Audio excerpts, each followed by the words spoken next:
প্রথমে আপনাদের একটা ডাম্পিং গ্রাউন্ড দেখাই। ডাম্পিং গ্রাউন্ড, এই ডাম্পিং গ্রাউন্ড কিন্তু কেএমডি এর ডাম্পিং গ্রাউন্ড, কিন্তু এটি একটি পঞ্চায়েত এলাকায়। কোথায় কি প্রসঙ্গ সেসব জানার আগে একবার ডাম্পিং গ্রাউন্ডের ছবিটা দেখে নিন আপনি। এই হচ্ছে ডাম্পিং গ্রাউন্ড, আর ওই যে দেখছেন ধোঁয়া, আগুন জ্বালানো হচ্ছে, আবর্জনা পোড়ানো হচ্ছে বিভিন্ন জায়গায়।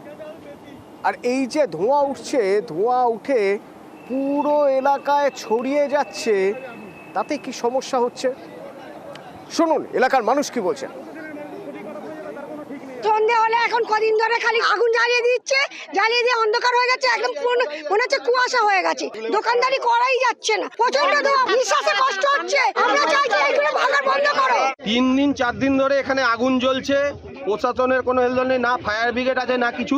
আমরা বলে বলে জনসাধারণ সবাই মিলে সব জায়গায় জানিয়ে কোনো সুরা হয়নি, মানুষ যেতে পারছে না, শ্বাসকষ্টে এমনকি 2 জন না 1 জন মারা গেছে। ধোঁয়া হচ্ছে, মানুষ এলাকাময় ধোঁয়া যাচ্ছে, রাস্তা দিয়ে মানুষকে দেখতে পাচ্ছে না। আমরা চাইছি এখানে যেহেতু লোকালিটি এত আছে, এখানে সামনে হাসপাতাল আছে, অবিলম্বে এটা প্রশাসন দেখে এখান দিয়ে ভাগারটা বন্ধ করে দিন। কাকে বলবেন, কতদিন ধরে বলবেন? শেষে একটাই রাস্তা খোলা থাকে, তা হলো রাস্তায় নামা। ওই দেখুন ওরা রাস্তায় নেমেছেন, বিক্ষোভ দেখাচ্ছেন।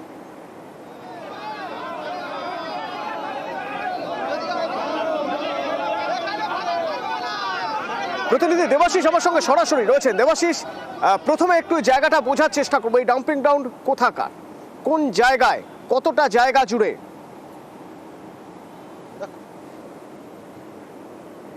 দেখো, মূলত কয়েক হাজার বর্গ ফুট এলাকা জুড়ে এই ডাম্পিং গ্রাউন্ড। এটি মূলত রয়েছে বেলুর চাঁদমারি অঞ্চল, যা বালি গ্রাম পঞ্চায়েত এলাকায় পড়ে, এবং মূলত এই ডাম্পিং গ্রাউন্ডে কিন্তু আবর্জনা পড়ে হচ্ছে 6টি গ্রাম পঞ্চায়েত এলাকা, যেটা বালিজগাছা ব্লক এবং ডোমজুর ব্লকের মধ্যে পড়ে। পাশাপাশি বালি পুরসভার যে অঞ্চল রয়েছে, সেই এলাকার সব যে আবর্জনা, সেই আবর্জনা এখানে ফেলা হয়।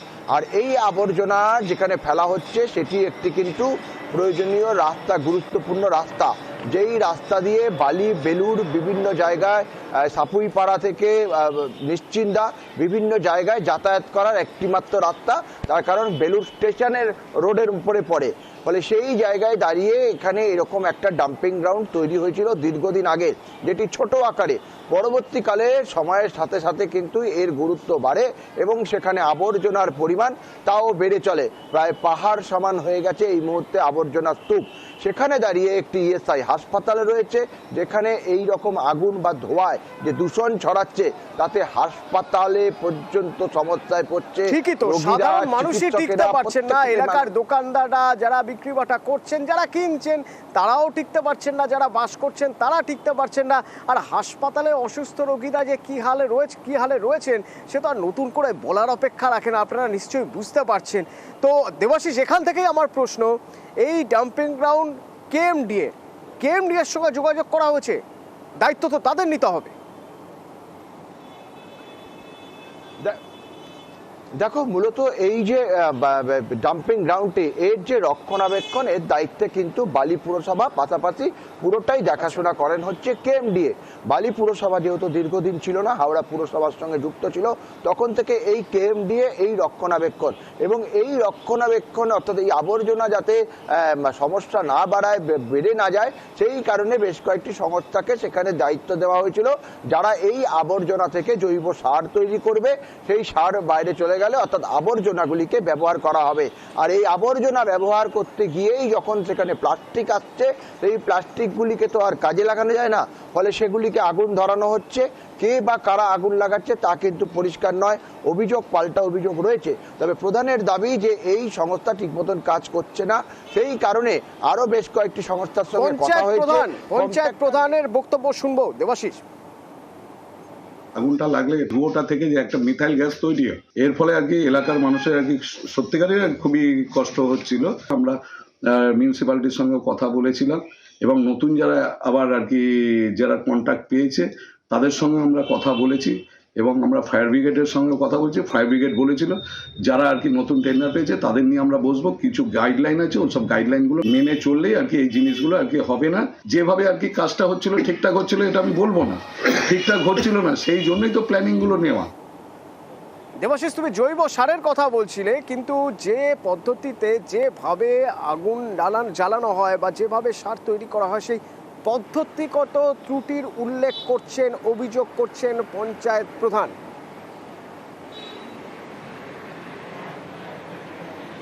অবশ্যই অবশ্যই সেটাই হচ্ছে। তার কারণ যারা এই জৈব সার বানাচ্ছে তারা কিন্তু চাইছে না কোনো প্লাস্টিক, যাতে কাজটা তাদের সুবিধা হয়, অল্প খরচে কাজটা হয়, তার জন্য তারা প্লাস্টিকগুলিকে পুড়িয়ে ফেলার জন্য এখানে আগুন লাগাচ্ছে। এটা কিন্তু স্থানীয় বাসিন্দারা বারবার করে অভিযোগ করছে। তার কারণ একেবারে কারখানার মতন গেট দিয়ে রাখা, সেখানে ঢুকবে কি করে সাধারণ মানুষ? আর যারা আবর্জনা থেকে বেশ কিছু লোহা কোড়ায়, জিনিসপত্র কেড়ায়, তারা গিয়ে সেখানে আগুন লাগায়, তাদেরকে সাহায্য করা হয়। এই আগুন থেকেই কিন্তু মূলত সমস্যা। আগুন লাগার কারণে এই মিথেন গ্যাস গোটা এলাকা জুড়ে যাচ্ছে। এলাকা জুড়ে বালি, বেলুর, নিশ্চিন্দা বিস্তীর্ণ এলাকার মানুষ কিন্তু ভুগছে, অসুস্থ হচ্ছে বহু মানুষ। ফলে এই যে আগুন লাগা বা পদ্ধতি কিন্তু অনেক সমস্যা রয়েছে, যা কিন্তু স্বীকার করছেন নিজে প্রধান। ফলে সেই পদ্ধতি ঠিক নয়, ঠিকভাবে কাজ হচ্ছে না। তো সেক্ষেত্রে কিভাবে ঠিকভাবে কাজ হয় সেদিকে আমাদের নজর থাকবে, কারণ অভিযোগ উঠছে, বারবার অভিযোগ উঠছে, এলাকার মানুষ অসুস্থ হয়ে পড়ছেন, আর যারা অসুস্থ হাসপাতালে ভর্তি রয়েছেন তাদের অবস্থা তো আরো খারাপ। সেক্ষেত্রে কেএমডিএ কি করে, নজর থাকবে আমাদের।